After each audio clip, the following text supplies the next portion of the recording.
ഞങ്ങളുടെ നിലയിലേക്ക് കെട്ടിവെക്കാൻ ഒരുത്തനും ശ്രമിക്കേണ്ട കാര്യമില്ല. അതൊക്കെ വഴിയേ പോയത് തന്നെയാണ്. ഞങ്ങളെ ഇതൊന്നും ബാധിക്കുന്ന വിഷയവുമല്ല. അതുകൊണ്ടൊന്നും ഞങ്ങളുടെ പ്രവർത്തനവും ഞങ്ങളുടെ ശ്രമവും ഒരു കാരണവശാലും ഉപേക്ഷിക്കുന്ന പ്രശ്നവുമില്ല.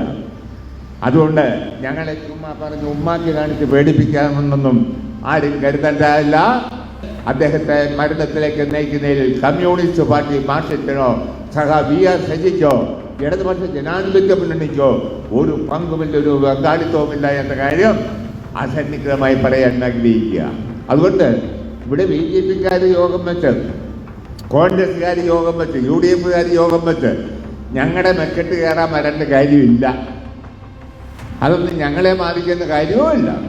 അതുകൊണ്ട് ഇതിൻ്റെ ഭാഗവാരം ഞങ്ങളുടെ തലയിൽ കെട്ടിവെച്ച് അദ്ദേഹത്തിന് വല്ല മാനസിക പ്രശ്നമുണ്ടോ എന്നെല്ലാമുള്ള കാര്യം, അദ്ദേഹം വല്ല ചികിത്സയും ചെയ്തിരുന്നോ, ഇത്തരം കാര്യങ്ങളെല്ലാം പരിശോധിക്കപ്പെടേണ്ടതാണെന്നാണ് എൻ്റെ വിനീതമായ അഭിപ്രായം.